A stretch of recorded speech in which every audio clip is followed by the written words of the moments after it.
welcome to my trailer studio.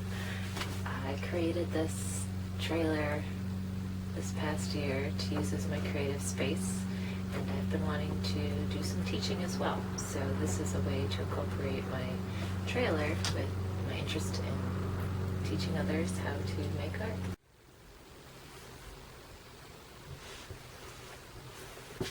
So this is my palette. I use it for painting with oils. I just take a piece of glass from a frame, put a piece of white paper behind it, and then tape up the edge so you don't cut yourself with the glass. This gives you a white surface to mix the paint on, and it's really easy to clean when you're done. If I'm painting in acrylic, I usually will just use a paper palette, and you just dispose of it when you're done. That's a lot easier. It's harder to clean up acrylic than oil.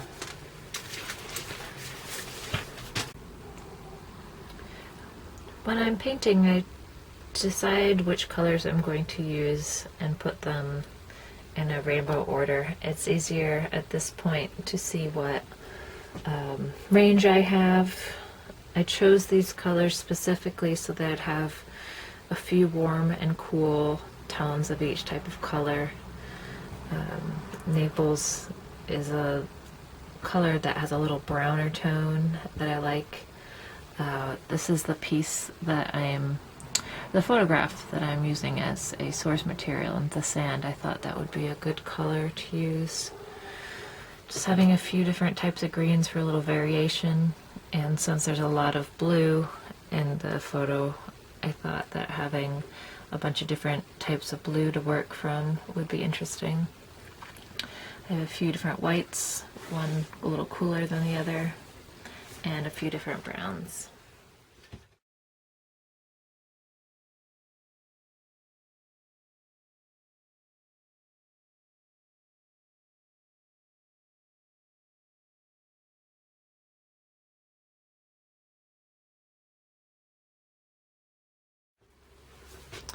So I use gloves when I paint. I highly recommend it.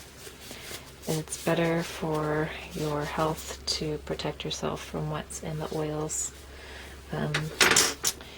These are the palette knives that I usually use. I like the size. I'm able to do smaller amounts, but I can still do bigger ones, but this always seems to be what I was drawn to. Sometimes paint is hard to open. I found the best thing to do is to open it with a tool, and it comes right off. It's so much easier, so it's really great to have one of these in your painting collection. As you can see, I'm putting the paint in its rainbow order, and it's actually nice to keep the paint in that same order, so then you know if you need that color again, you know which one it is right away.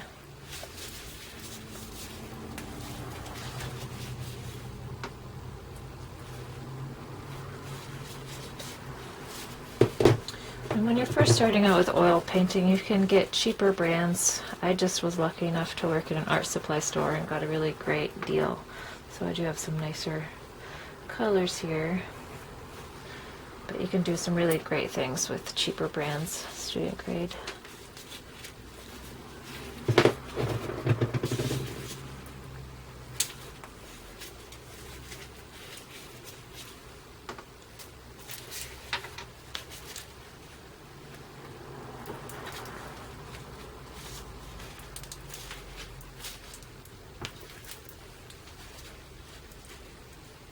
So for instance, these two colors are pretty similar.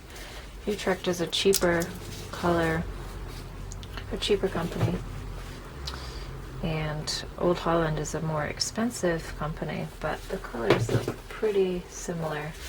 It's the mixing part we might see a difference.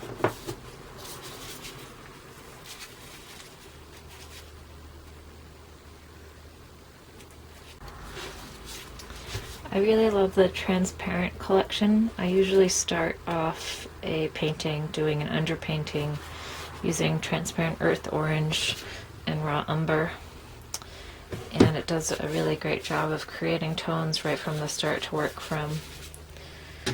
For this painting, I decided to try something different and started with an underpainting of just random colors.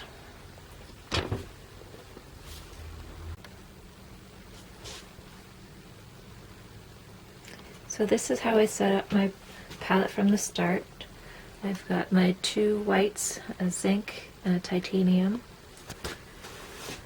And then I've got a few different reds. One is a more pure red, then an orangey brownish, a pinker red. My orange, I've got one that's a little bit lighter, one a little warmer tone. My yellows, I've got a bright crisp one. And this is the Naples yellow I talked about earlier. Naples I also find to be great to make a color lighter, but yet still keep a brightness to it. I've got a green in here. I don't have much green in the painting, but it's always good to have to mix colors. And then a bunch of blues for the umbrellas and the water. And then my browns. So this is an underpainting I did with acrylic. I don't usually start a painting this way, but I wanted to get started on it quickly, and using acrylic as an underpainting is a great way to get color laid in fast and build upon it.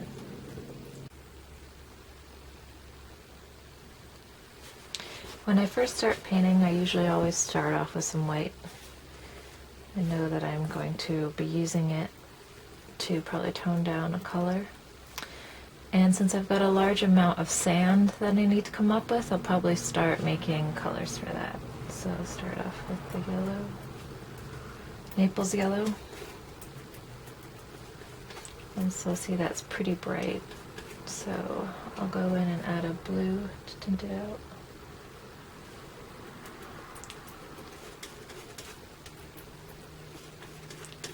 See, now that was too much, so it's turning into a green. But I can still definitely use that.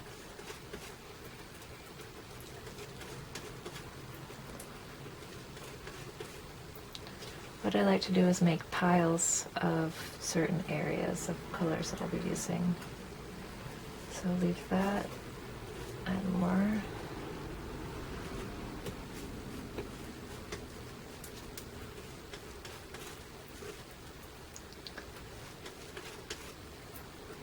And because the opposite of complementary of red is green, so I'll add a little bit red to try and dull out some of that green that's in there.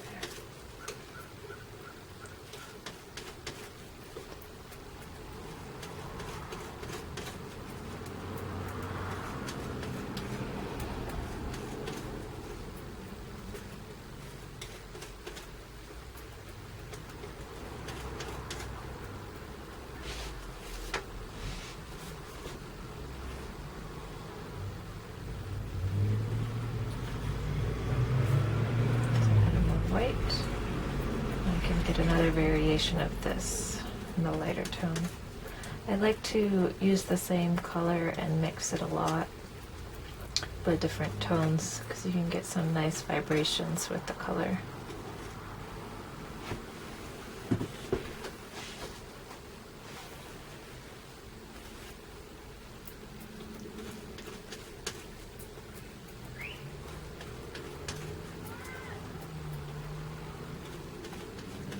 And this is also a great way, by adding white to it, you can use that color further off in the distance and it will recede more.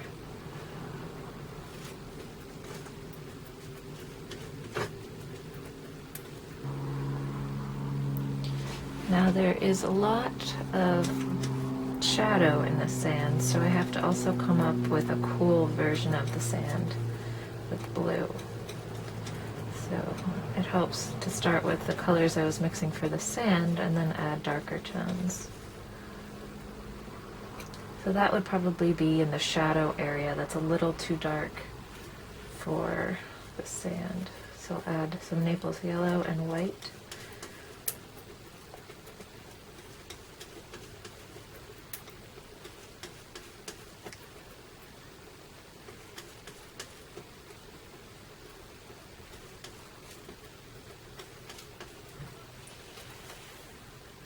that still is pretty green, but it gives you the idea of a cooler sand color. Maybe a little purple in the sand.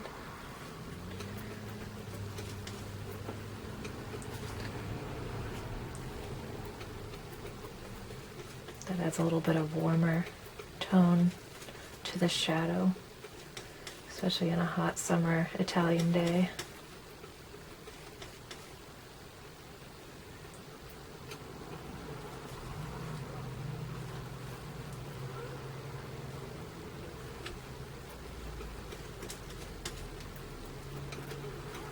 And purple is complementary to yellow, so that would add a nice contrast in the piece. I'm going to dull it out a bit by adding some yellow.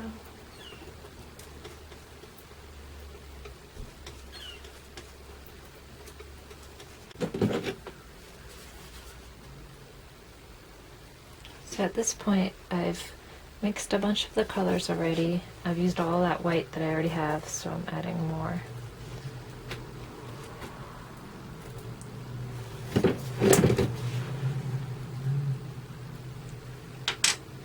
Should be wearing another glove.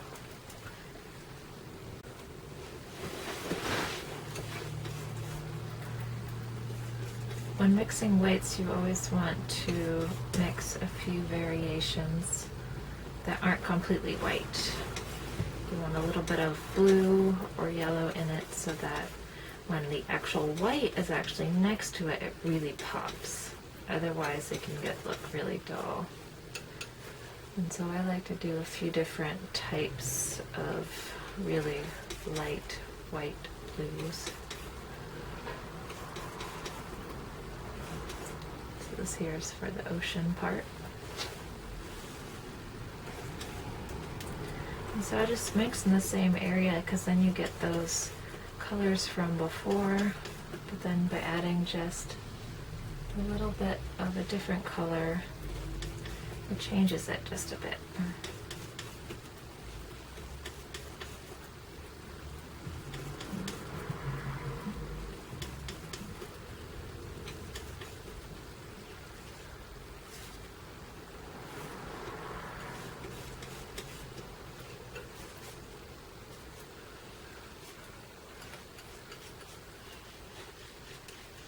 And when I'm mixing paint, I try and mix all the colors.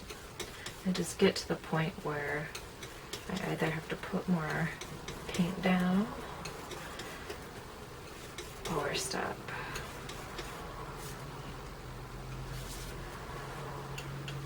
So you sort of look through and then see, well, what other colors am I missing based off of, this is the sand, these are the umbrellas, and this is the ocean. So then there's a bunch of other colors that are in there that I haven't even mixed. So I'm just going to come up with a few variations of random colors that I can pop in here or there. And this is where you can just play around and just see what the colors do. Like, I sort of see that color, but not really, but who knows, I can just place it in and have fun with it. This seems a little too bright, so I'll bring it down a bit with some white, and then dull it a bit with a little bit of the orangey red.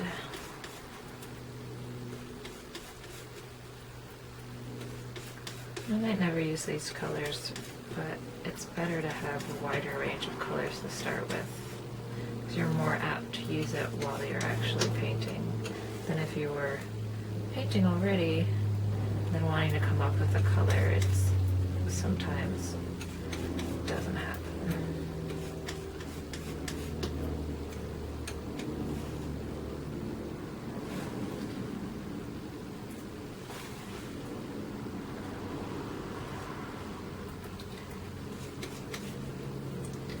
When I am mixing colors, sometimes I'll keep the solid color because on its own it does really well. Like a cadmium red, I'll always want to keep a little bit of cadmium red without mixing it.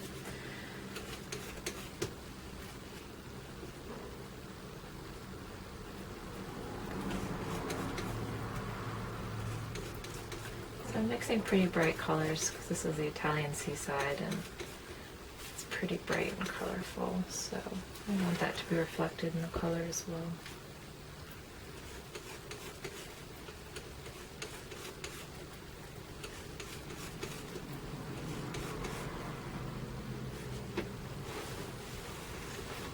So I'm making brighter versions, so then I'll also make some paler versions.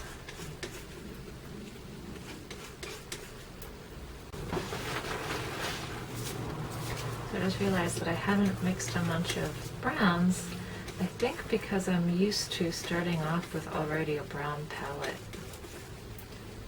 or a brown underpainting actually. And so I'm starting to mix up some of these colors. I'll probably just keep them pretty brown, add a few variations, but I like it when the color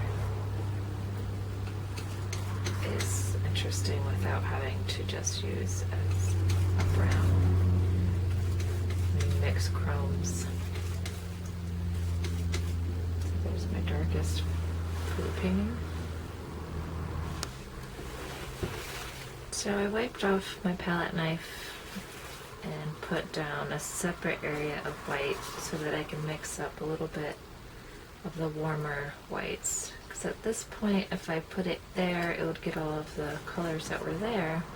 And I want a really pure, warm white to use. So there's a little bit of yellow.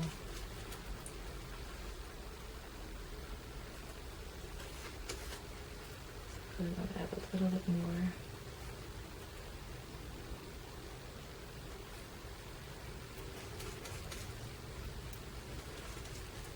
And so I'll probably use this on the umbrella stand tables to show the sun that is laying on it. You don't need too much because it mixes in quickly with the white. But see how that already, just that little more, makes it a little warmer.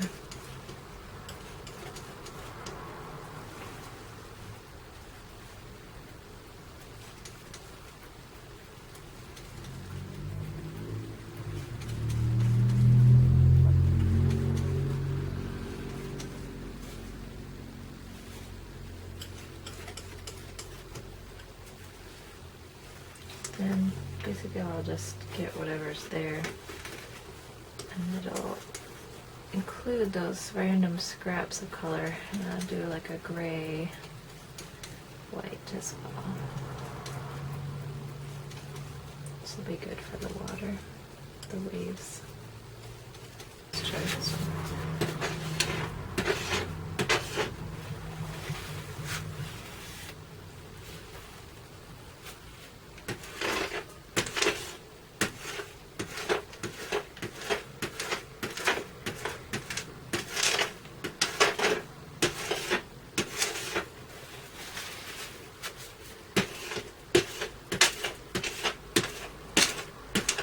Usually this does a much better job. I probably need to clean it better when I'm done.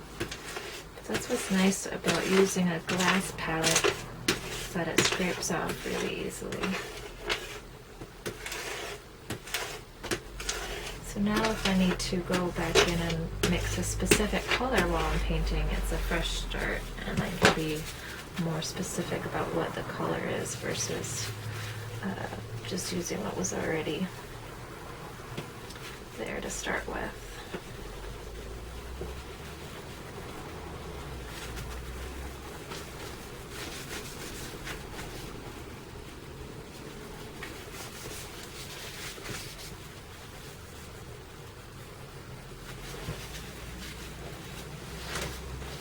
So before I start painting, I'll put more white down. So we ran out of that. I am good to start painting.